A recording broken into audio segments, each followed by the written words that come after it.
Welcome to another episode of Bringing Down the Grindhouse, a podcast where we discuss horror and media. And tonight, grab your butcher knives and mount your goats as we delve into Halloween and Lords of Salem. I'm Mitch. I'm Murr. I'm Justine. And I'm Jonathan. And we're back after me and Murr were kind of out of the picture a little bit these last weeks. We had a bit of a tragic event. Yeah, there's a lot of things stacked on top of each other. Yeah, it's a whole bunch. But the big one is our friend Alec tragically passed away about 2 weeks ago or so. And he actually did contribute a lot to the podcast just by making the theme song for it that we use now. And so we'll do a tribute episode next week, so look out for that, and we'll talk a little bit about him and some work that he's done as well, and just give our boy a shout out and a send off. Anyway, back to our movies. How you guys been this week? Oh man, I'm excited. It's Hallows Eve as we are recording tonight. Yes, we are recording the night before Halloween. Yes. I had other movies planned on the schedule, but considering, how our schedule got shifted around a bit, and it's Hallows Eve, I had to do something Halloween related. So what's more Halloween than fucking Halloween? Yeah, exactly. Yeah, specifically though, the Rob Zombie Halloween. Because I feel like Rob Zombie's like a horror icon. Right. We didn't do the originals because everyone's done it and they've talked about it multiple times. We don't need a rehashing of the same shit people have talked about numerous times. I believe I actually watched the original Halloween because I thought we were doing an episode on it, and then it was like, nah, never mind. And then I was like, well, I just watched it.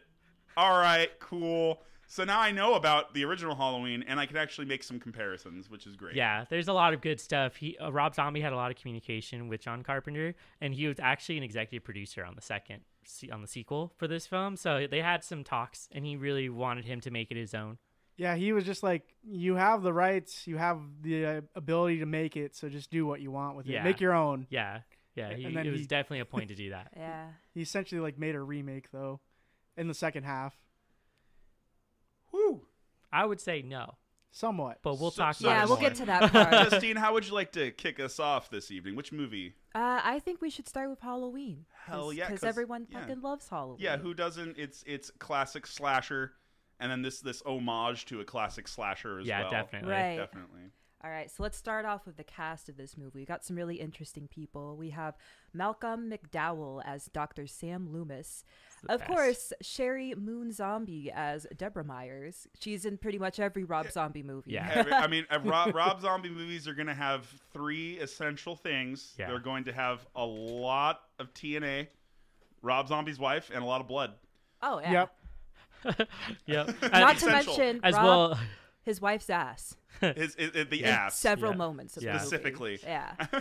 It's iconic at this point. He lingers on a shot of her butt for like 5 minutes. I mean, she ain't Sherry Moon without the moon, you know? There's a Reddit forum that's just dedicated to Sherry Moon Zombie's ass. That's hilarious. I'm sure that there is. I don't know that for a fact, but I'm sure there is. And now, or if not, I'm starting it. I'm personally starting it. All right, and then we got Tyler Mane as the gigantic Michael Myers. 6'8" motherfucker. Yeah, 6'8", dude. This dude's massive. We have Daeg Farrick as the young Michael Myers. Fun fact, I actually met him one time. Whoa. Yeah, he's a native to San Diego. Oh, shit. And way, way, way back in the day, one of my good friends dated him for a little bit. What a trip. I dated Michael Myers. I mean, and his performance in this is really good, too. Yeah, It's really good. I stand-up performance for being... Child actor. I know, and such an intense character as well. And I think he was, 10 at the time when they filmed this, so... Props to him for pulling that off. And we have Scout Taylor Compton as Laurie Strode, Brad Dourif as Sheriff Lee Brackett, Daniel Harris as Annie Brackett, and William Forsythe as Ronnie White. Nice. Piece of shit. Yeah, pretty much. Fuck Ronnie White.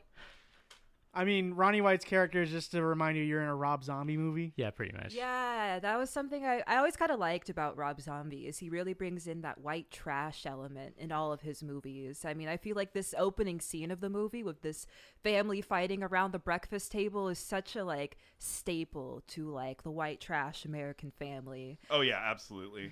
He does a good job of always capturing that and definitely taking it to extremes all the time. I mean, he even fucking pervs on the girl's daughter She's like, damn, she doesn't have an ass. She has a dumper. And I was like, oh my God, dude. What the Worst. fuck? Yeah, it was fucked up. I remember when we first started watching, I was like, damn, I forgot how fucked up this movie is. Just from those few lines that you have in the beginning. My favorite line from, you want to say that again? I'll fucking skull fuck you so hard in the face. I was like, that's like 2 minutes into the movie. Yeah. It's like, oh, so it's this kind of movie. All right, bet. Okay, wow. So the drunk stepfather is talking about skull fucking kids, I guess. That's cool, man. I'll give him this. He had some decent taste because he liked to watch the thing from Another World. Was it him watching it, or was it the kid that was always watching They were those? both watching it. Yeah. Good taste doesn't. Yeah, you're a piece of shit. I was like, fuck this dude. Fuck this guy. All right, so let's get some production notes in here.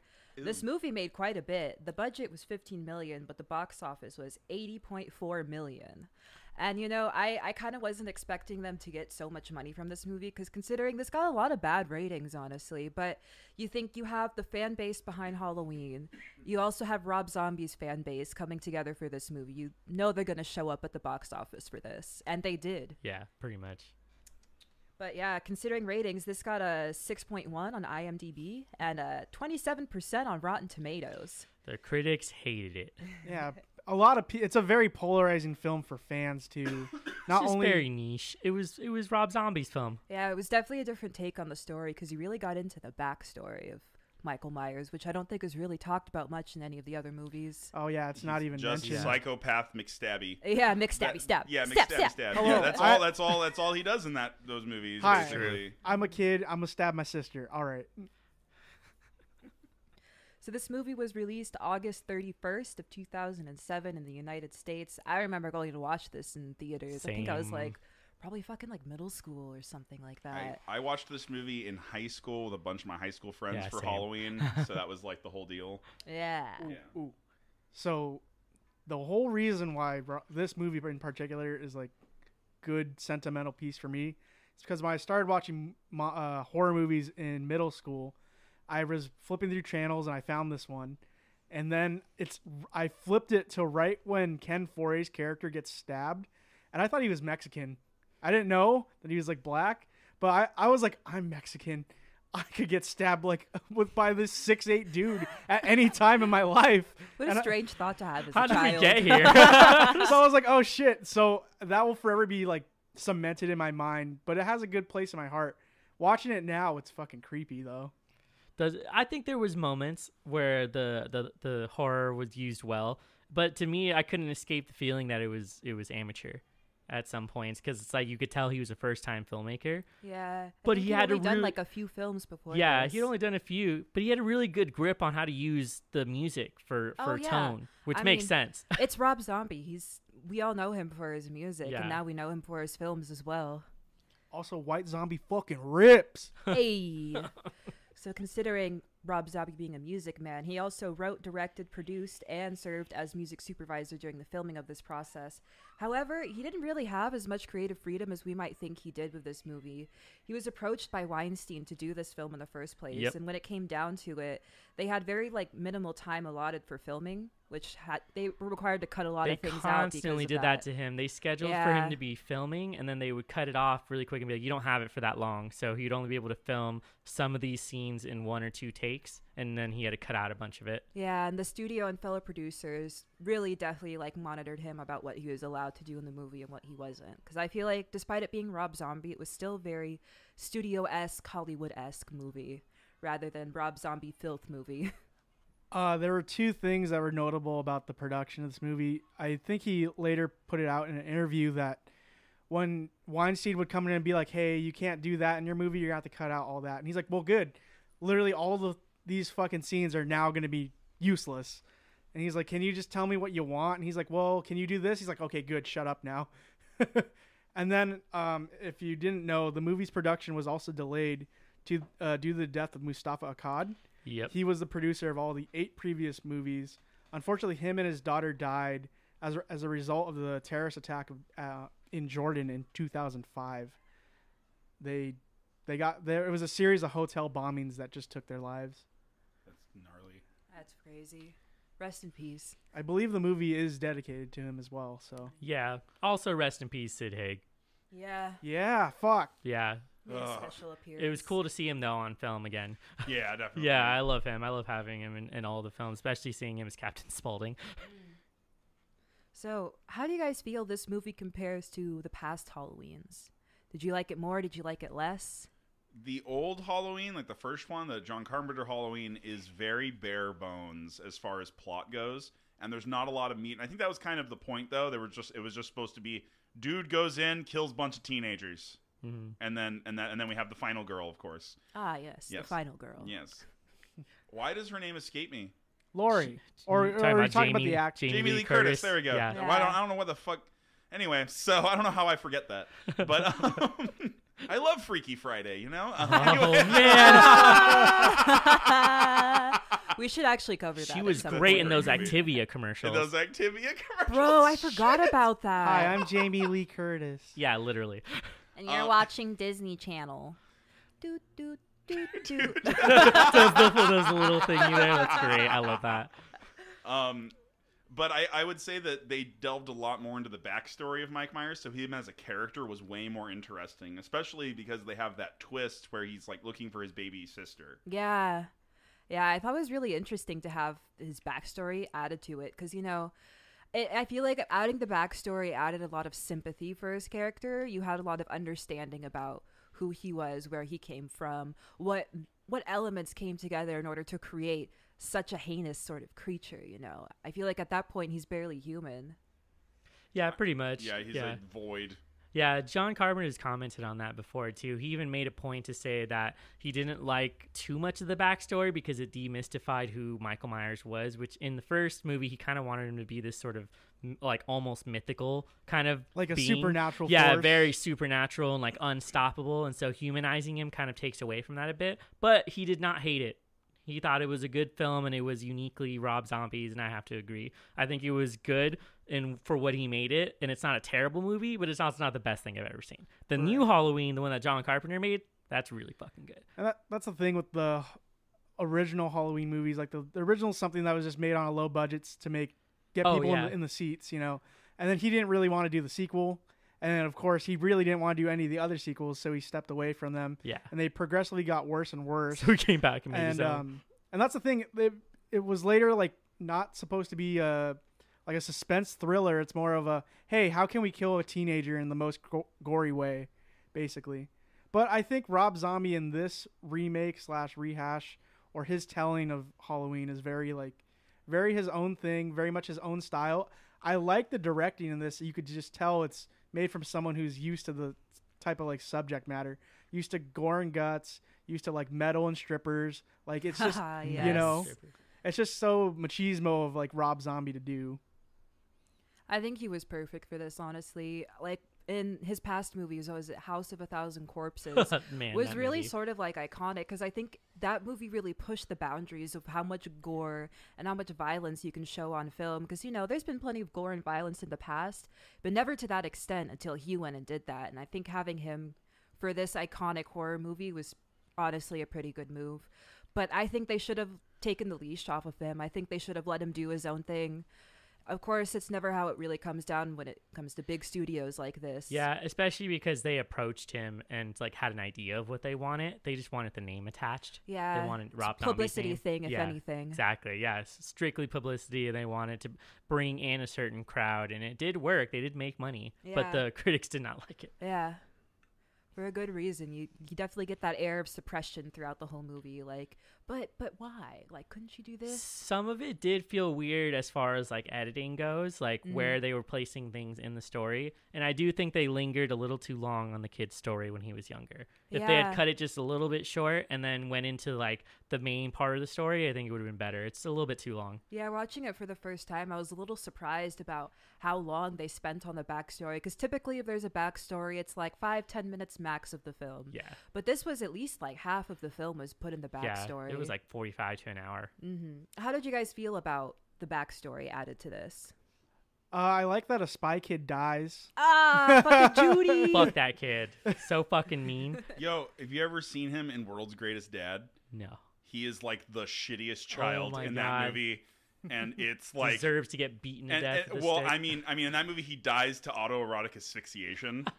That's the crazy thing, and that's like a dark ass part in that movie. But I won't go into that anymore. I think that the movies compare like very well, and I think that the backstories addition fleshed out the character a lot, so you actually sort of had sympathy for your villain, which I love when movies do that. It always makes it like more of it just makes it more interesting. And then the whole he's looking for his baby sister and he treats her very differently and whatnot. And especially when he's meeting a lot of these other teenage girls, I feel like he might leave them alive because he thinks maybe that's my sister. I'm not sure, maybe sort of thing. Yeah, that was an interesting thing about his character is I feel like he despite being a psychopath and just brutally murdering people, he still had somewhat of a moral code.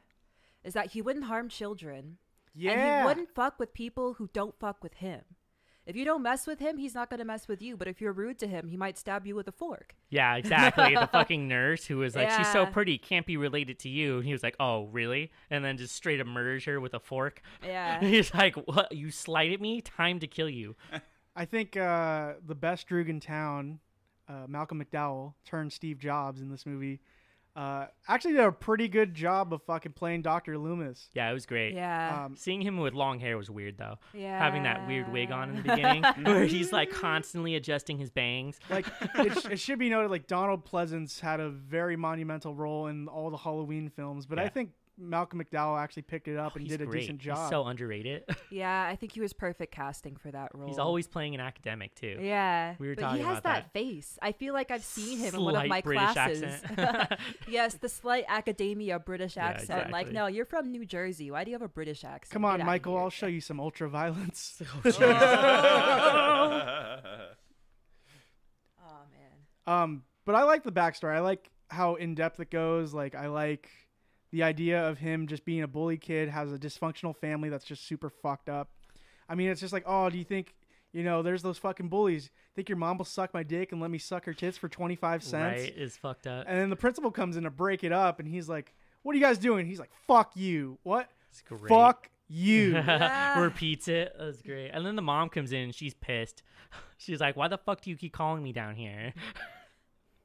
But either way, I think it's a good addition, but I think too much of the film was super predictable or was a cliche. Like having like a drunk for a father, having a dysfunctional family, killing animals, going to a psych institute, being isolated, and that turns you into a psychopath. Like, I know it's things that actually happen, but it was just, it's used too often in film. Right. It's definitely cliche, but I think that was sort of what the whole point is to show that psychopaths just don't pop up out of nowhere. They're created by certain elements, and it's calling attention to that aspect, that dysfunctional families, oftentimes some sort of physical or emotional trauma, especially when you have alcoholics and drug addicts in the family. All this sort of dysfunctionality, as well as combined with some genetic factors as well, is what creates psychopaths. They don't just pop up out of the ground. They are a creation of society. As the movie being an homage to Halloween, I think that the predictable nature of it is just something that we're trained for. Since we've seen so many slashers, you're expecting stuff. I think that a lot of that's intentional. Yeah. I don't think it was meant to totally surprise you, though it had like a slight twist to the plot a little bit. So that kept my interest anyway, as well as the backstory kept my interest too. Right. Over like the original Halloween where I was just kind of like, okay, how are these kids gonna die? Usually the argument is made that the reason why some films are like this is because they're touchstones for the audience whenever they're watching something, to be like, oh, this is where the story is going, and then to change their expectations. So they were expecting him to kind of like be unstoppable through the whole movie until he gets to the point where he has like some sympathy for his little sister and just gets shot down and even gets shot by her. Yeah. Like, so it's like, I think that's what he was going for. I think he was doing the cliche stuff and then tried to subvert it at the end when he gets killed by his own little sister. I mean, doing the ending shtick where she's like clicking the gun and trying to find the right chamber. Yeah, I really liked that. Yeah, that whole scene was really good, very suspenseful. Oh yeah. See, if I was in that situation, I would just dip. Like, all right, I'm out. I would have tried once and then left. Yeah. I just would have kept fucking pulling that trigger until something comes out. What I think is an underrated scene is like the entire tape videos of him against the wall with his masks that like change over time. Yeah, they start really interesting. They start like very basic, like a piece of paper and string and all black. Then he gets into papier-mâché. paper mache. It looks good. Yeah. I'm like so proud of him. A+, Sonny. Good job, Mikey. You did great. You did great in there. Let's go show your mom later, okay? Yeah. And like I think the hardest death in the scene for me is Danny Trejo because he treats him so well. Yeah. Sorry I have to do this, Mikey. Honestly, he should have just let him go. I think if he hadn't pulled out the cuffs and tried to restrain him, he would have probably lived. Because obviously, Mikey let the doctor live, even though the doctor had shot him. He was literally holding onto his leg and just dragging him along. Like, nah, bro, you're the only like person that talked to me those 15 years I was locked up. I'm not gonna kill you. Which is really interesting. That little humanizing affect of that situation, that relationship that they had with each other. Right. He wasn't just a mindless killer the whole time and like killing anyone he came in contact with. Yeah. He actually had some purpose, and that's what that backstory brought to it. Also a cool thing to do to bring a backstory to the mask itself, as far as like what he was using and how he got there and why he wanted to use a mask. I think this also like goes back to like this, I want to say like dichotomy or like, you know, of like horror movie fans in general. Like some fans really like an in-depth story. Some of them are just like, no, fuck you. I just want shit to get stabbed and die, and that's what I want to watch. And which is fine. Both Friday of the these, 13th. both of these are valid. They are both valid ways to enjoy movies, of course. But there's just like, I'm one of the people who likes to have a little bit of backstory and some reason to give a shit. Yeah, I think that was what was really interesting about this film is it appealed to both audiences. Because I feel like of horror, there's usually two types of people.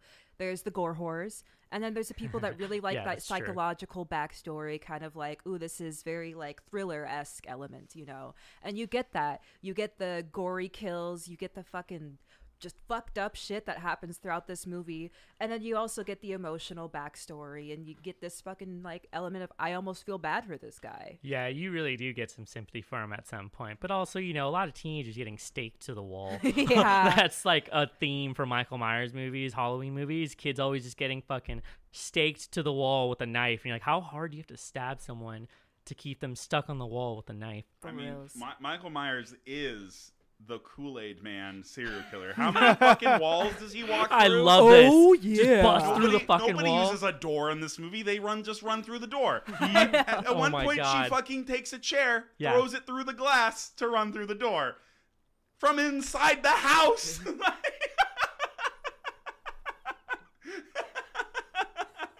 How did I miss that? Oh, man. Yeah. There's that fucking moment where she runs back to her house and they called 911. She's like, it's the fucking boogeyman, basically, to these little kids. And they're like, what's going on? Michael Myers literally just, oh, yeah. I was like, shit. I thought he was going to, like, fucking try to kill. No, he just fucking bust in. 6'8" fucking dude. Just muscles and everything. Ooh, ripped. I wonder what kind of workouts he was doing while he was locked up, because that dude got beefy. Well, here's the thing. He's a wrestler. The actual actor? Yes. Yeah. Ah. And wait, which wrestler is he?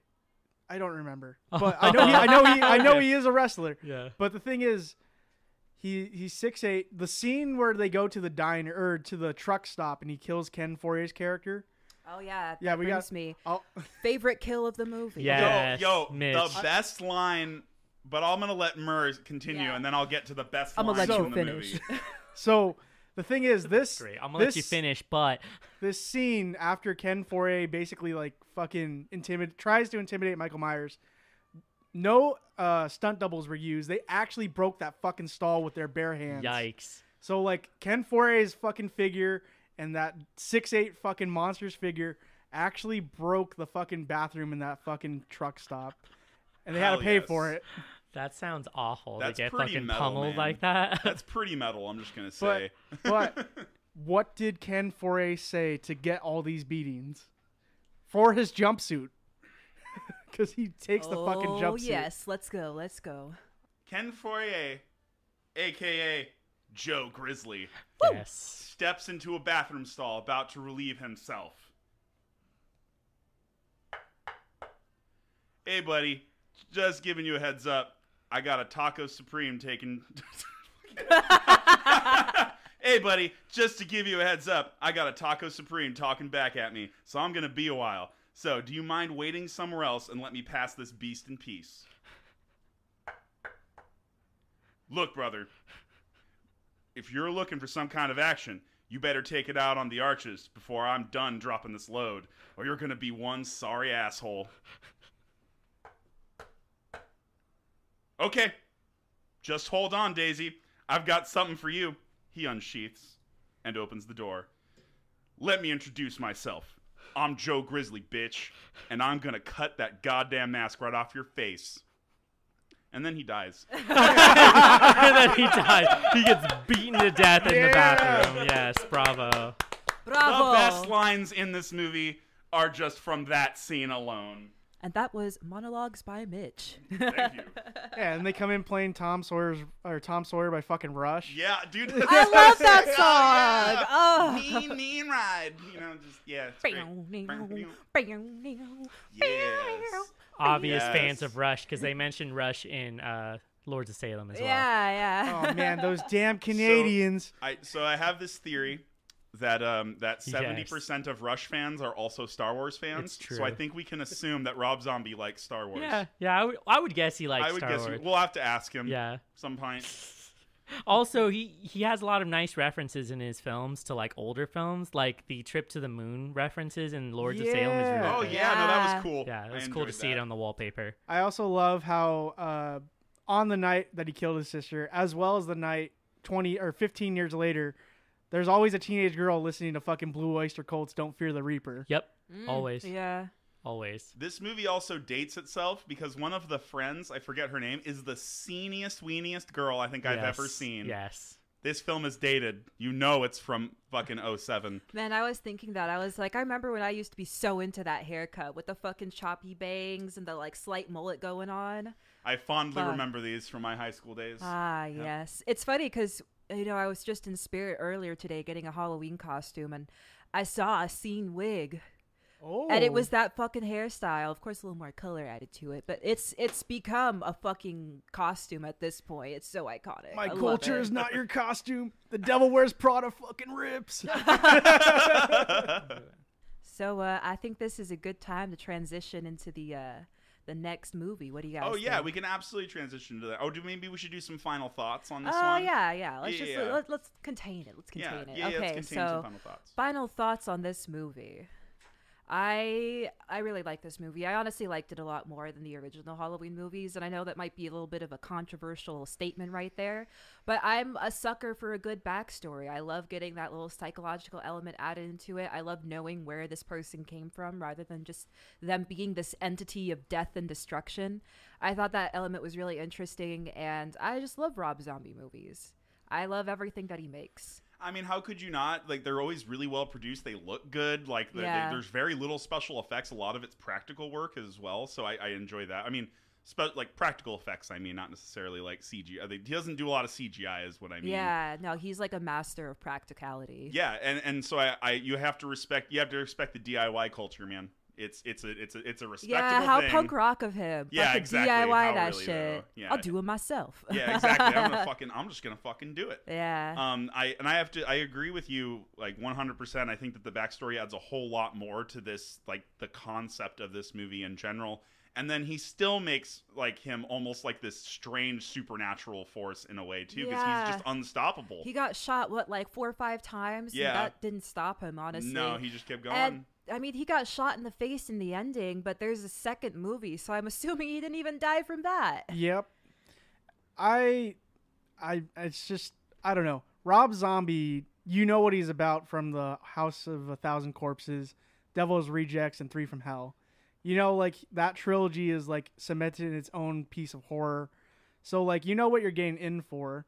I think Halloween, the original, is a classic that can be talked about, can be criticized and all that, but I enjoy it. I think this, though, is something that's entirely his own thing, as well as just something that is enjoyable for fans. I'm a fan of the original Halloween, and I love this movie. Also, it has nothing to do with me shitting my pants when I was in middle school I didn't shit my pants, but I was very scared.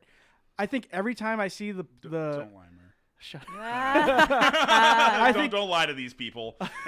I think every time I see the kid grab the gerbil, and then like the next scene of him cleaning a fucking blade filled with blood because he fucking murdered his gerbil, I get very squeamish with this child character, so it helps with the dynamic for the adult character. I also like how dumb all these fucking teenagers are. They're typical and they're cliched, but the ghost scene where the guy puts the fucking glasses on and gets pummeled, and then Michael Myers does it. Yeah, I love that, honestly, because we were talking about this as we were watching. There's a lot of things to consider, is that he's been locked up since he was a child. So one, like, he doesn't really have that developed sense of, like, being social. So in a way, mentally, he's still a child, even though he's this large creature now. But like, he still has sort of that playful element, and I feel like almost he was kind of trying to make a joke. He was like, hey, I got your beer, you like my glasses, kind of funny. And then she's just like, fuck you, man. He was like, oh, you're gonna be rude? Fine, I guess I'll fucking kill you then. I mean, it also follows the tropes. You have sex, you die. Yeah, that's exactly what I thought. Every single time he hits it, and then it even like is a callback to the beginning, because when he kills his sister, she's like just got done, getting laid and whatnot. Yeah. And so they both die, of course, because that's Halloween. Also, something interesting to consider is he's most likely a virgin. Oh, yeah, absolutely, he is. And so I feel like sex is such a strange thing to him. He's like, what is this? And growing up in the family that he was, I feel like there wasn't really a positive image painted around sexuality, considering his father was just sort of like a piece of shit, an absolute piece of shit. I mean, his sister wasn't very good to him either. Yeah, and so kind of a slut. I feel like he associates not slut shaming because he's never had like a what do you call it? He hasn't had that experience. And the only thing he associates with his negativity is bad. Yeah. So therefore, you must die. Mm-hmm. I don't know. Did you have that fucking like notice in your head, like, oh, this guy got laid, he's gonna die, and then you see like totally. Scream in your head, just like boo. Yeah, boo. You made the one crucial mistake. You got your dick wet. Yeah. Hey, John. Yes. So, what are your final thoughts on the movie before we transition? I think if you already like Rob Zombie, then you're going to like this movie. He made it for his fans. He made it for people who like a very specific genre of horror and aren't expecting like an insanely good movie. It's very entertaining. Like, you watch it, it's entertaining. You like the caricatures of the people. And I think it's well done for a sort of rehashing of something that people are not going to like either way. Kind of like when people make Star Wars shit. Like, there's always been people who hate it and people who really love it. And this was made for his fans who are going to love it. So I think it's well done. I don't think it's a terrible movie. And I actually could sit and finish it. Well, I feel like this is a good time to talk about the Lords of Salem. Yes. Lords of Salem. Yes. I really enjoyed watching this movie, Lords of Salem. So, The Lords of Salem. This movie stars Sherry Moon Zombie as Heidi LaRocque. I was very surprised she was in this movie. Yeah. I'm just saying, really, like, when would, Rob Zombie's wife ever be in a Rob Zombie movie? Yeah, I don't know. To be honest, the first time I watched this, I didn't even realize it was her at first, because the way she looked is so different from how she usually does. Because she is very, like, I don't want to say bimbo, but she's very bimbo glam in a lot of the other movies. Yeah, he makes her a bimbo in all his movies. Yeah, this sort of like psycho killer bimbo. But in this case, she was very dressed down. Yeah. She had that matted hair. I'm not even going to call it dreads. It was matted hair. It's true. Just sort of like this sort of just very, not even like plain. She was very boho in her look, but still it was different from how she was portrayed before. Still, you get a great shot of her ass in the very beginning. Iconic, of course. Yeah, it's not a Rob Zombie movie without TNA, his wife, and blood. Specifically his wife's butt. Specifically his wife's butt, yes. And then we have Bruce Davidson as Francis Matthias, Jeff Daniels Phillips as Herman Whitey Salvador, Judy Greason as Lacey Doyle, Meg Foster as Margaret Morgan, Patricia Quinn as Megan, Dee Wallace as Sunny, Ken Foray as Herman Munster Jackson, and Maria Conchita Alonso as Alice Matthias. Nice. They had a really good cast for this. You have some pretty iconic names in there. Like, the older ladies are great. Yes, the I three like them a lot. older They're fun. witches. They're great. I hope I'm as sassy and quirky as they are when I'm old. Just an old coven. Yes, I love them. So, some notes on production for this movie. This movie made its money back, but that's it. Yeah. The budget was at 1.5 million and the box office was at 1.5 million. So definitely not as successful as Halloween was, but this is also an original concept by Rob Zombie. So not a lot of people knew what to expect for this. Some people say this is one of his greatest movies that he's created. I think it was his most recent one that he's done. So he's definitely come into the element of being a filmmaker and director. And I think it really shows in this movie. However, the ratings were not that great, even worse than the last movie. He got a 5.1 on IMDb, a little bit better on Rotten Tomatoes. He got a 46%.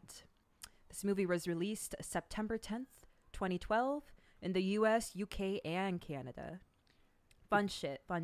It should be known, though, that there are no digital effects in this movie. Yeah. They're all practical. All practical. It is also shot in real-time Salem. Yeah, that was really dope. And the goat's name is Noodles. Noodles! Noodles! Wow. What a cute name for a Yeah, goat. come on, Noodles. Do we know where Noodles is? Do we know where Noodles is? Yeah, is Noodles still among the living? Yeah, is he still alive? Can I mean, he might have been in Rob Zombie's most recent movie, 3 from Hell. bring Noodles Oh, back. that's Yeah. true. I forgot about that. Yeah. Maybe. I don't know. He likes goats. Maybe. Maybe. Of course he likes I like goats. It was Yeah. always a weird thing to me that goats are associated with Satan. Because goats are just so fucking cute. Like, have you ever just pet a goat? They're I great. actually know a little bit about that. Apparently, most of it is attributed to their personalities. Apparently, Yeah. they just will not listen to anybody. They can't be trained. They can't be like kept in a small place. Usually, they'll jump over fences. They'll usually hit their handlers. Like Yeah. they're very hard to like maintain in one spot. So they always thought their unruliness has to do with something evil. In most cases, the horns added to it. Yeah, I would feel like goats are akin to cats in that way. Yeah, They're very got independent. their own personalities. They're very playful, too. But how did goats ever survive if this was a belief? How are they like, we need the goat, but the goat is filled with Satan? Because Right? they're just What so a- cute. They're like, but it's still But kind of cute. it's so cute. 'Cause they got we'll goat's milk. tolerate Like evil fluffy as long as Satan. it's It has cute. milk. Have you Fluffy seen The little Witch? Satan. Yeah, that's all I'm thinking. Like, he got fucking gored, dude. That was great. I loved it. I think this movie was definitely more of like a true Rob Zombie film, considering he had full creative ability on this. This was his movie. Yeah. No one was telling him what to do. No one was calling the shots. And I think this was the movie he made right after the Halloween series. So it was definitely a stark contrast. He even mentioned how much more freedom and like just kind of a sense of relief that he had with this. But of course, there's a little trouble with production. A lot of problems with the actors not remembering lines, some filming time getting cut short due to technical difficulties and all that good stuff. Yeah. Like always, the films will run into problems, but because it was almost entirely an independent film, he ran into problems that were kind of hard to get over. He also didn't have the large distribution that the other film had. So that's why I wasn't really watched all that much. Mm-hmm. Like, a lot of people haven't really heard of the movie. They only knew about it because they already liked Rob Zombie. So they wanted to know more about the movies he's making. Yeah, definitely. So how did you guys like this film overall? What were your first impressions of it? So, I sat down and watched this movie, and I was like, all right, we're into some witchy shit right now. We got witches eating gore. One of them licks a baby. Yeah. That was weird. That was very weird. And I don't know. I felt like this was very much like more of a visual trip. Right. It was more so than having like some sort of like very, very concrete plot. Yeah, definitely. And so I enjoyed it, but I honestly was kind of like bored a lot of the time though. I was waiting for stuff to like happen and for stuff to move forward, and it's a very slow burner, and that kind of kills my enjoyment a little bit. Yeah. But I appreciate all of like the visual aspects of it, and I appreciated all of that. So, Definitely. This movie was super surreal, and I feel like he even called to that surrealness in the first scene where you have Heidi waking up and she has the wallpaper of Trip to the Moon. Yes. Which is a very well-noted surrealist piece. Yes, he wanted the surrealism, especially towards the end, and I kind of like the surreal ending. But he did like 3 false endings. He should have just ended it at some point. Like, he should have just ended it when the baby was born. And that would have been a great ending, because it's like, here's the spawn of Satan, and then that's the end of the film. But he had to go through like the whole police investigation and everything. It was a super Lovecraftian Satan baby. Yeah, Oh, with like all the tentacles. aliens Yeah, and shit, like, so I appreciate that a Yeah. lot. That's true. I do think the writing was stronger than it was in previous films. A lot of like lore that he sort of created and adapted from stories that already existed, and then it's a unique idea.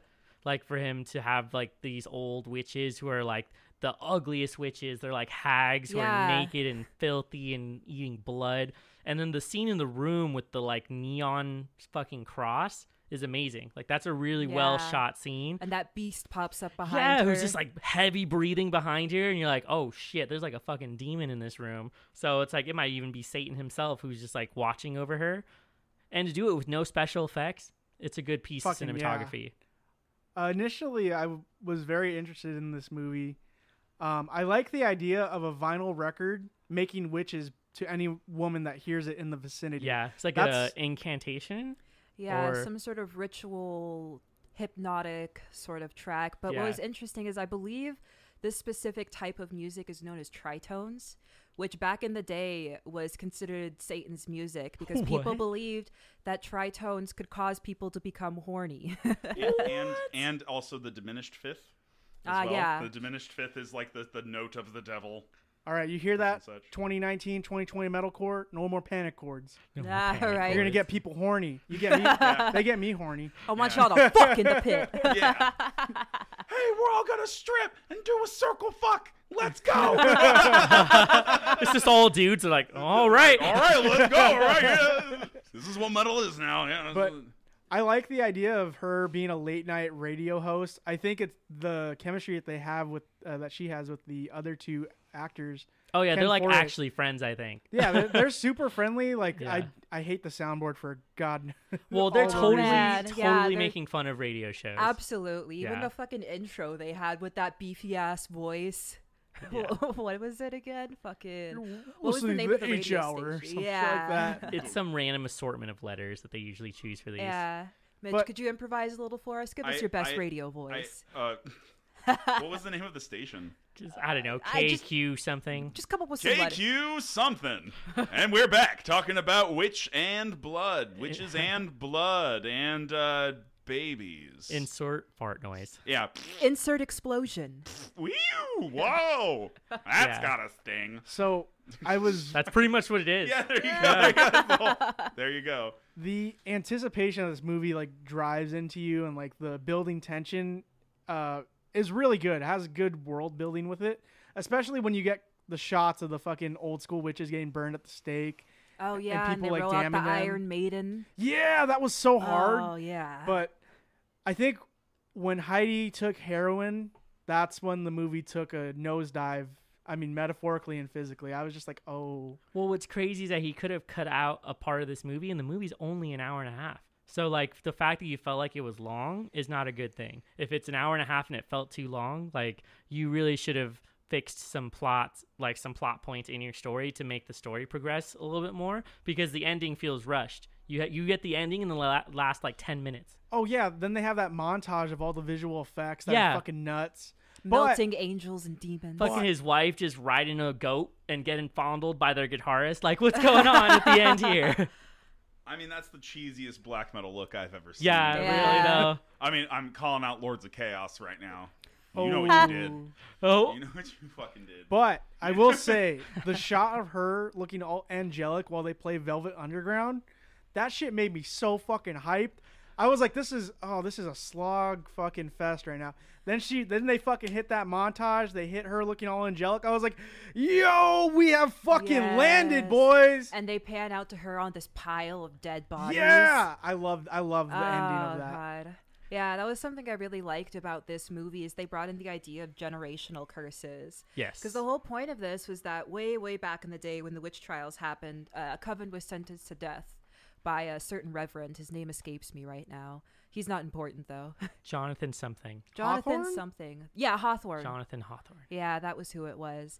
And the witches, as they were burning on the stake, placed a curse onto the daughters of Salem. Is that I don't know why it took so long for the curse to implement, but that's not really important to this. We don't control Well, magic. I think what they were trying to do was to get one of the daughters to give birth to the spawn of Satan, but the first time it happens, it didn't work, which is why they Yeah. had just the regular baby. Yeah. And she's like, "Oh, get this away from me," because she wanted a spawn and not a regular baby. And it makes me wonder if they've just been doing this Yeah. like throughout every generation of Hawthorne daughters. I'm if they guessing, tried the yeah. same thing over and over again, and this time it just happened to work because she was a susceptible enough character Yeah. to invite Satan essentially into her life. And that was something interesting about her character too, is that she was a junkie. It wasn't necessarily like obvious in the beginning, Right. until you see her go to the AA or NA meeting. And it's like, okay, if she's a previous drug addict, she might be susceptible to emotional conflict and toil, which would make you more susceptible to evil things, to let those into your life. That's true. I hadn't considered that might be a heavy piece of the plot, that's the reason why she was more susceptible to that, was because she was already in a vulnerable state. Mm-hmm. And then to hear the music, which is supposed to be like the mythical thing in the story that's bringing her attention to it, also getting egged on by those older witches who are just like inserting themselves into her life. So what's interesting about this record that the witches brought in is they brought it in anonymously to the radio station, and they do this little segment on their show, Smash or Trash, where they'll play it over the radio and see how people like this record. In the beginning, you saw them playing this like random black metal band of this like really gnarly looking dude that they were interviewing. But so they play this record over the radio, and it causes all of the women in Salem to go into a trance, but specifically the women who are descendants of people who lived in Salem during that time when the witch trials were going on. And I think that's one of my favorite parts of this movie, is when you see all these women in their own little aspects of life. One's taking a shower, one's working at a restaurant overnight, one's doing laundry, and you just see them all get entranced, and they stop what they're doing, drop whatever, and they just stare at the radio. Yeah. I thought it was a very powerful thing, and I would have loved to see those characters more. I would have loved to see them come into it other than just the ending. That's true. He didn't really follow any other subplots to the story. There was just one central story. And like he sort of got into the idea that she and the dude were dating before, probably. Yeah, some sort of romantic relationship. Yes, but he didn't explore that any further. So I think that's what the movie was missing. It was missing like a B story. And you needed a B story that you can like cut back and forth between to bring interest. Because they don't even go. I mean, that's the thing. Like, hey, the Lords of Salem are playing in our fucking town. We got to go to the show. And then they bring Ken Forey and they go in the theater, and those two radio hosts aren't even with her. Yeah, she locks them outside. Yeah, she locks them outside, and I guess that's like when the ritual starts. Yeah, pretty much, and they like take over the theater. But I mean, I don't know. It's just it was like a slow progression ritual. They had to first get her possessed, right, and then get the spawn of Satan inside of her somehow. When they go into room number 5 at the apartment building, that creepy room down the hallway with the little like midget dwarf looking that thing's scary. creature with tentacles. Yeah, that scene was wild. I couldn't tell if that was like, was she getting like impregnated? I think that was Satan. That was Satan? Or some sort of like Satan proxy. Weird. Yeah, just screams. God, that was the most disturbing scene, having her walk up this like gorgeous grand staircase into this gold and red building or room. It's just this thing. And this fucking nasty ass dwarf thing. I remember too earlier in the movie when they were at the radio show, they had this little throwaway line about a dwarf, and then you have this dwarf come back again. Oh, they did later in the movie as Satan, supposedly Satan. But maybe this thing's just fucking screeching with the umbilical cords. What was the creature earlier in the film then? The one that was like breathing behind her. I think it was just some demon. Yeah, just a henchman. Random demon. Yeah. I mean, I do have to say that I was let down that there was not there wasn't an actual image of Satan in the film.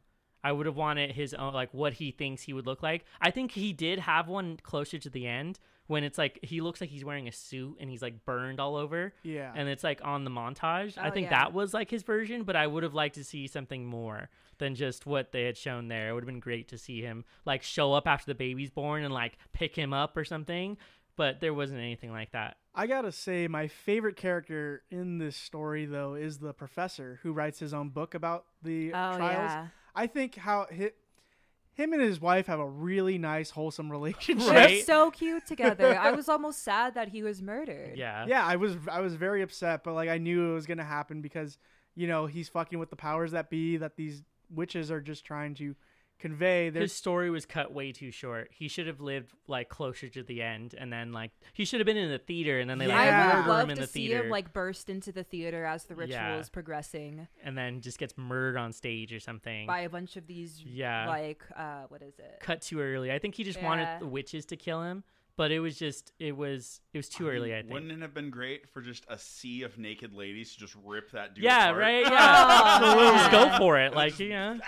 Yeah, that was something to note about this movie is despite Rob Zombie being iconic for his gore, there wasn't as much gore in this movie as there was very other reserved things. about it. He had gotten a lot of commentary that said that most of his stuff was too gory. So he's like, all right, I'll give you other stuff. He did have a lot of nudity, but not in a sexual way. There was a lot of nudity for like people just walking around because that's like, we talked about this before with the Love Witch, how people will usually be naked for rituals. Yeah. Or for like certain Skyclad. That's what it is. It's skyclad to be something like that. So that's what they were doing. And then he mixed in a bunch of random surreal stuff, like having like I think it sort of looked like Catholic priests or like deacons or cardinals were just jacking off, like towards the end. That was crazy. You're like like, the rainbow dildos. Yeah. Yeah, they just had like dildos With sitting their in their lap. burned up faces. Yeah, as they're walking up. And then the nightmare of blowing the priest, then he like. Oh yeah, that yeah. fucking scene. And then it like, cuts to she wakes up and he's like, ma'am, I think you fell asleep here. It's a very peaceful place. She just dips out of there. She's like, I'm fucking out.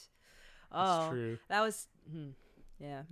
I was just like, where is this going? And then I was like, oh, it's a dream. Okay. Yeah. I was concerned for a moment. I don't know. I feel like it's not a Rob Zombie film without a little sexual assault, which is controversial, of course. I'm not going to get into it right now, though, because we have more stuff we want to get to. There was that scene we didn't mention in Halloween where there is a rape scene in the unrated version of Halloween by Rob Zombie. Yes, content warning. If you watch the unrated version of Halloween by Rob Zombie, it has a vigorous rape scene, and it is uncomfortable to watch. But they do get killed. Yes, they get thrown against the wall like fucking rag dolls. Them, yeah. Yeah. But they are the trashiest white trash Holy ever. shit, yeah. dude. Yeah, boy. I don't know. I don't know who's worse, like the dad or like probably the two guys. Honestly, the two guys are worse. Probably than the two dudes. The dudes all talk. You know, he's in a fucking wheelchair. He can't do shit. But those other guys, fuck them. No, they're terrible. Fuck those hillbillies. Yeah, they deserve to die. Danny Trejo, I can't forgive that man. No. I was good to you, Michael. I'm gonna. That's gonna be burned in my fucking head, dude. But either way, he still was his jailer, though. Yeah. For however long. But anyways, we digress. Back to Lords of Salem. Back to Lords of Salem.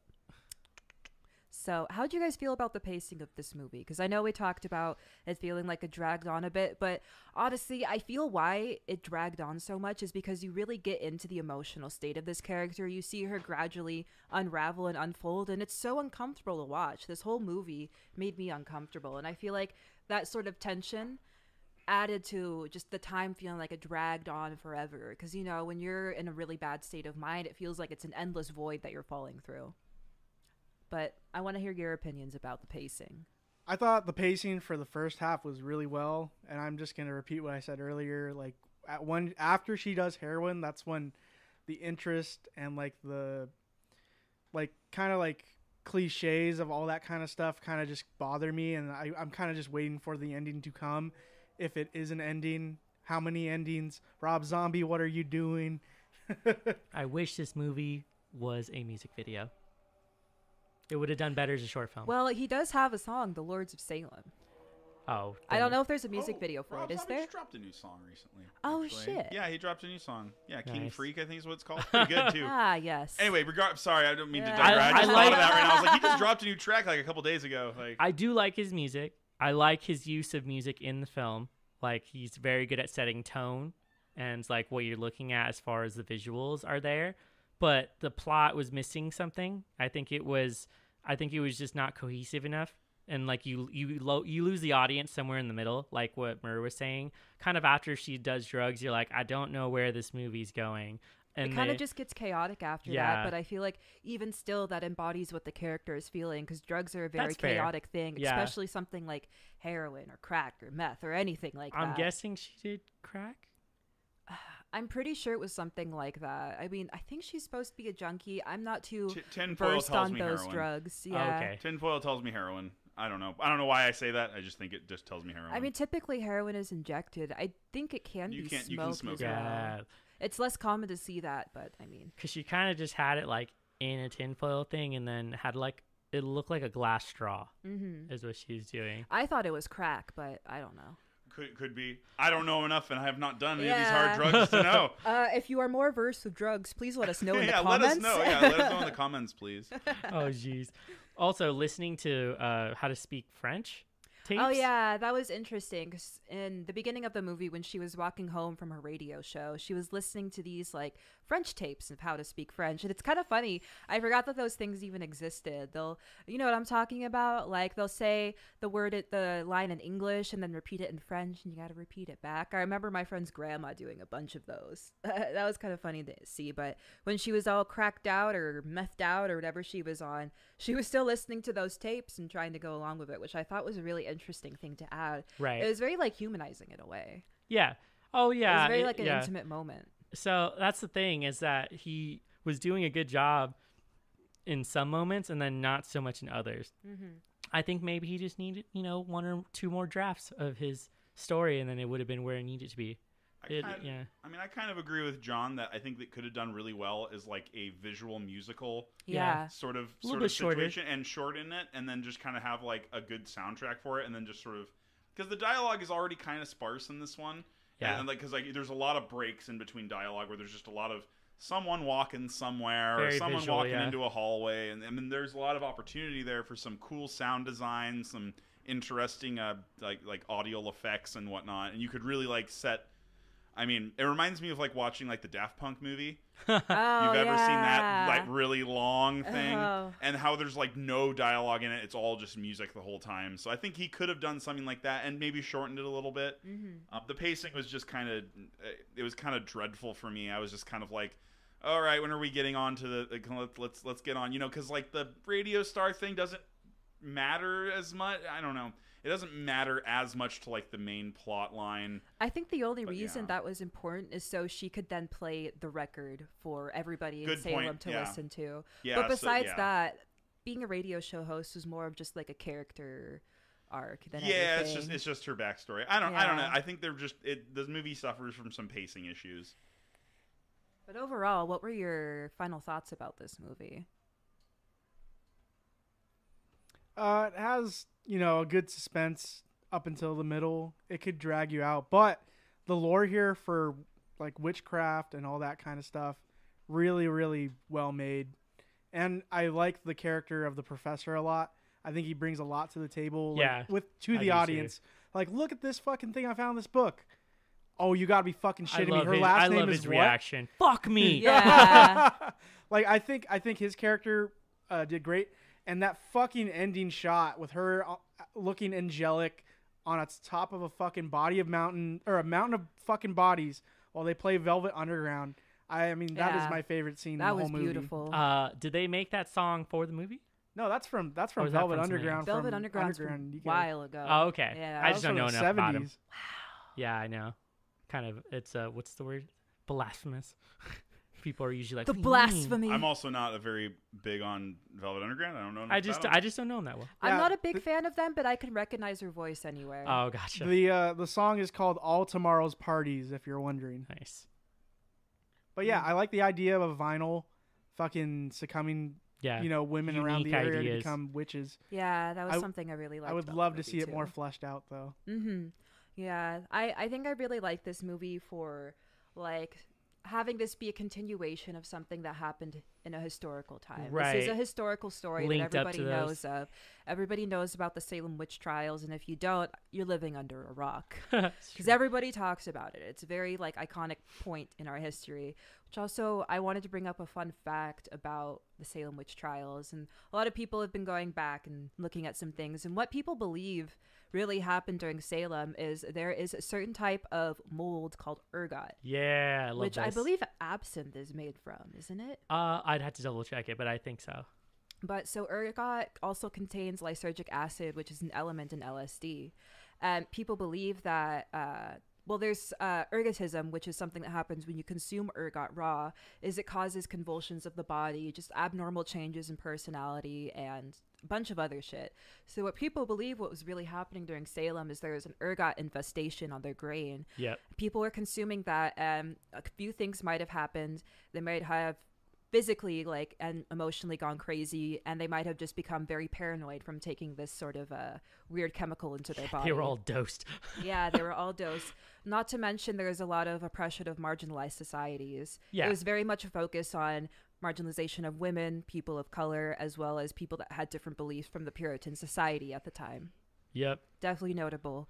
But I love that theory. Yeah, I really love like the historical element to this movie, and I like his take on it. I like how uncomfortable this movie made me feel, and I love the surrealist visual aspect of it. I really enjoyed this movie, despite my qualms and quarrels with it. Absinthe is made from wormwood, anise, and fennel. Oh, okay. Wormwood. Wormwood is also known to be a psychoactive material. Yeah, no, absinthe now is known to be like a psychoactive alcohol. Yeah. That's wild. Yeah.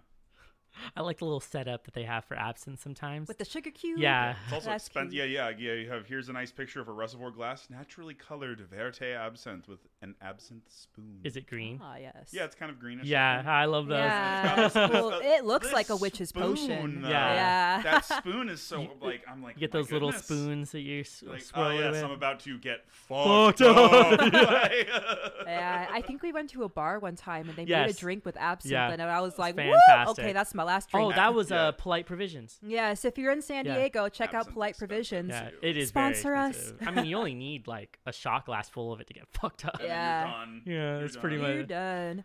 But so, Mitch and John, what were your final thoughts about this movie? So I liked the visual aspect of it. I'm kind of with Mur on this one, where I think it had a stronger beginning, and then it kind of had like a teetering off, like pacing wise. But I enjoyed all the visual aspects. Some things I didn't think made sense make sense more now when I've talked to some people, as happens often when I think of movies and I come to talk to you guys about it. But overall, I wasn't too keen on this one. I definitely thought that there were a lot of it was a lot of Rob Zombie style, and Right. it lacked a lot of substance. And that was kind of what I wanted more so. And I felt Halloween, for being a slasher flick, had way more substance in it than They this usually one did. do, And- yeah. exactly. So that's what it is. Not terrible though. Not the worst thing I've ever watched. Agreed. I could actually finish the movie. It wasn't a terrible movie to watch, and I already like Rob Zombie, so I was gonna like it. And so I think it's well done for what it is. Lords of Salem is very unique. I think it's original in a lot of ways, but it just needed some reworking, I think, and then some more drafts. I don't know how, I mean, he could have gone through several drafts and probably changed it, but the surrealism towards the end, I'm always a fan of surrealism. I just don't like the false endings. I hate movies with false endings because you feel like you get built up to this and then you think it's going to end and then it keeps going. And then it does it to you again and it keeps going. You're like, I just want the movie to end because that was a great place to stop it.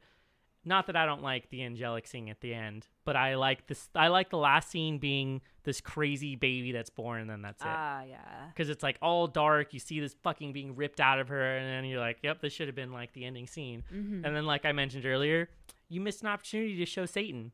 Yeah. Like you could have done some fucked up version of Satan, like coming in, picking up his son, and being like, "Fuck yeah, like I have a kid now." rides off into the sunset, or flies off, maybe. Yeah, he fucking kills all of them and leaves with his kid. Like you could have done Yeah. a bunch of stuff with that. black wings, he carried his child into the horizon. You know, some cool shit. So I don't know. Beautiful. I feel like it's a missed opportunity, but it could just be me being picky.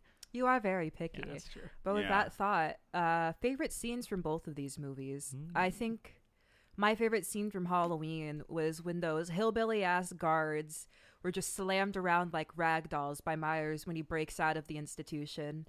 That was beautiful justice for me. I just wish they had their heads crushed. That's the only thing I felt it was missing. Just only a good did it to- skull crush. He only did Ugh. it to the doctor, I think. Yeah. Yeah. He could have gone farther because Mike Myers does crush the doctor's head. Mm-hmm. But we have to. I mean, the best skull that isn't in this movie, but the best skull crushing is in Game of Thrones. Oh, of Oh, course. yeah. Yeah. the Fuck. head popping like a fucking grape. Followed shortly by her blood curdling scream. Yeah, so good. But my favorite one though in Halloween, of course, is Ken Fourier's whole scene. Like just that whole yeah. bit. I fell in love. I was like, I am in love with you, man. I'm sad that That's you die great. here, but you stood up to this dude, and I applaud you for just being a badass right before you Pulled die. out a big ass knife. Yeah. Hell yeah. Her name's Joe Grizzly, bitch. Just like, yes. But that was probably my favorite scene in it. And then in I think it's just like that opening scene with the witches just covering themselves in blood and them just being creepy, man. Just being creep. Fucking convulsing and screeching, speaking in tongues. I think that was one of my favorite scenes from that movie too. Really anything with like the old school hag coven of witches. Just fucking dirty, filthy, matted hair, painting things on themselves. It's like the opposite of The Witch, where you see all the young girls naked dancing around a fire. We're witches. Yeah, and we're starting to float. Right. It was the opposite of that. It was very earthy and very, very just disturbing. Yeah. I loved it. I think my favorite scene from Halloween is when Michael Myers puts on the ghost thing. Oh my god, show. yeah, that's right. Oh, yeah, that's cute. I Dude, he even put on the glasses. Yeah, it was so adorable. He's like, hey, I got your beer. You don't want your beer? Fuck you then. The fuck You're you do dead this too. beer? Yeah, I love how innocent and fun that scene Dang, plays he really out. does choke her out now that I think about it. And then for Lords of Salem, I mean, the ending shot, I'm going to keep talking about it. It's just... the angelic scene. But yeah. also when it's she good. enters and you see the Golden City, it's beautiful. Oh, yeah. That's true. I wonder where that was shot to when she walks up that grand staircase, because I know that had to have been a place. It could have just somewhere. been built, honestly. It could have been a built set. I don't know. It looked too real to be something that was built, you know? Like, it looked like genuine material was used. Yeah, they might have. I don't think 1.5 mil will cover that. Yeah. Fair Yeah. enough. Fair enough. It could have been an existing place that they just went and like decorated a bit. I think my favorite scenes from Halloween are probably when you get to see the room with all of his masks. And you get to see like the evolution of like the mask you want it to wear, and it's a good element to add in for people who are experiencing some sort of mental illness. He was using the mask to like hide. Yeah, and it brings in the element Yeah. of dissociative identity Exactly. disorder. Because He even in the was- beginning, when he was a child, doesn't after remember. he committed the murders, that was like a separate personality from his Exactly. own. He didn't really know what happened. He even asked his mom when she came to visit, like, how's everybody back home? Agreed. He even mentions that when he's speaking to the guy, he just wants to go home because he doesn't know what had happened after that. And him being in that institution probably just made it worse. Yeah. Because he was isolated from everybody, didn't get any education, was just only speaking to this doctor. So it's like that was a good element to bring in. And then, of course, any scene where he just broke through a wall. where he's just like, yeah! And like fucking pounds through the wall. Yeah, basically Kool-Aid, Step. Kool-Aid man. And then for Lords of Salem, the ending scene's great. Like the surrealism is I'm always a fan of surrealism for film because it can leave it open for interpretation for a lot of people. And then the three witches, the older ladies, are great. They're all seasoned actors, so like they were very good in their roles. Definitely horror icons as well. Yeah, they've been in a bunch of horror films in like the 50s and 60s. So like if you know like who they are, you'll know that they starred in a bunch of different movies, and so this is like right up their alley. And people are probably just not starring them anymore because they're older. Yeah. So to see them in the film again was really awesome. Yeah, definitely kudos to Rob Zombie for his casting of both of these films. I really think it's cute, honestly, that he cast his wife and everything. He's just like, man, I Actually love my loves his wife. Yeah. My wife is great. I mean, she's not the best actor, but despite that, he still continues to cast her, and I think that's just really cute. I think it's adorable. And also him bringing in his friends for the movie, having repeat actors, and just bringing in a lot of these iconic names into the film. True. I agree. So, final ratings for these films. I give them both 7s. Yeah? They're well done. It's a good try at what he's doing. It wasn't a terrible movie. He didn't fall completely flat on his face. I just think there was little bits here and there, and I could just be nitpicky about it. So, I mean, because like you could finish these movies. Yeah. I think I would give Halloween a 7 because I really like the rework of Michael Myers' backstory and adding that humanistic element to him. And I would give Lords of Salem an 8 because I think this is really like a very mature production for Rob Zombie. It really shows how he's progressed as a filmmaker. Right. And I love the lore, I love the backstory, and I love the surrealism, as you all know. I'm going to give Halloween an 8. Nostalgia has nothing to do with that, but it has everything to do with that. I think he did a great, touch on Halloween, even so much that John Carpenter says he enjoys it. Right. Having a 6'8" dude just fucking burst through walls is always fun as well. I like the backstory too. Especially, I think another great scene from that is when Malcolm McDowell is just like, What's your favorite color? Black. Black's not a color, you little fuck, basically. Man, I hate that because if we're talking about color hues, black is the presence of all color. Yep. Versus black light, a dark room is the absence of light, not necessarily the absence of color, because color is brought out by light. But anyways. I thought it was hilarious. Yeah, that was pretty fucking funny. It's like, listen like, here, you little Yeah, shit. fuck you, kid. But I think Lords of Salem, I'll probably give it like a 6. It has good things going for it. Just a little trailed off. Rob Zombie, it shows me that he could do stuff that is out of his comfort zone, like not necessarily all gory and True. He's doing surrealist stuff. So I mean, like, I don't think this was a good demonstration of that, but I feel like after doing this, he might get better at the next thing. He should have leaned into the surrealism more for the entire film, not just the ending. That's the thing. Like, It I would have think been cool. I think he will do better Yeah. from Lords of Salem, and I don't think that this is. What like, did the his one. new movie get a rating of? Does anybody know? The 3 from Hell? Yeah. I wonder if it did well. I know one of my friends went to an early pre-release But we'll come back thing. to it. Yeah, I'll look it up. I will give Halloween a 7.5. You know, good slasher. Had a little bit of extra stuff in there. Some shoutbacks to the old school one. And that's cool. And then I will also Agreed. I'm gonna agree with John here, and I'm also gonna go with a 7 for Lords of Salem. I think that it is a really good stepping point for Rob Zombie as a director. Definitely, like, it shows that he is capable of doing a little bit more than shock. Yes. And I think that's a good thing. But he was still able to be shocking even while doing the surrealist part. So you gotta give the man props for that. So for the ratings from 3 from Hell, we got 5s all around. 5.5 on IMDb, 56 on Rotten Tomatoes, 50% on Metacritic. All right, then. Shit. The critics don't like Zombie. They just don't like him. Yeah, but I like them. And you know what I like? The first White Zombie record. That shit rips. Yeah, that shit was hard. Yeah. So, any final thoughts, you guys? I don't have any. Go I'm watch good. them. Just go watch them. If you like Rob Zombie movies, Yeah, obviously you'll enjoy like these. If you liked the original Halloween, you may or may not enjoy Halloween. And then I think that what is it?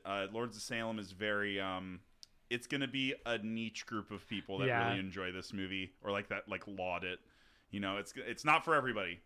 It is John Carpenter approved. He did like it. Oh, that's good. Yeah, he thought it was a good take on his original story. Right on. All right. Well, You want to do the ending bit? oh man, I'm gonna do the ending. I'm so Yeah, bad at this. it's your turn. I guess it is. So first of all, thank you for listening tonight. We really appreciate all the love and support from our listeners. You can find us just about anywhere. We're on Spotify, we're on SoundCloud, Apple Music, anywhere you can listen to a podcast, you can find us. We also have an Instagram. You know the Instagram. BDTGH. What's the Instagram name? BDTGH_podcast. Yeah, go look us up. We got some cool stuff for you, some little behind the scenes stuff. We also have a Patreon. We're working on developing that, getting you guys some more material for that. Yeah. Soon we're going to start producing our own segments where we'll talk about certain elements of horror, talking about like monsters, lore, all that good stuff, horror and video games. Go check it out. It's just $1 to subscribe to our Patreon. We have several tiers, and soon those tiers will also involve merch. We always love a good merch. Check out our t-shirt coming out soon. And no, you don't get myrrh with your merch. But you might get a cute picture of Myrrh if you pay a little extra. You'll on the also get a Patreon. point of view. Yeah, you get the point of view of Myrrh. He'll send you one clip note of his One point of Polaroid. view of One Polaroid. one Polaroid. There you go. Yes. Myrrh's OnlyFans. Check it out. We'll put a We'll link put in the the link. description. We'll put the link in, you know. Yeah, he'll just read horror in a very sexy tone. Ooh, yeah. Can't do that. He raised the knife so high. And it then he- plunged into her breast. Into her supple breasts. Terrible. Is this your attempt at sexy? Because I'm kind of into it. I don't know what that says about me. But anyways, thank you all for listening tonight, and we hope you have a happy Halloween. I'm Mitch. I'm Myrrh. I'm Justine. And I'm Jonathan. Thank you. Wah-ha-ha-ha-ha. Happy Halloween.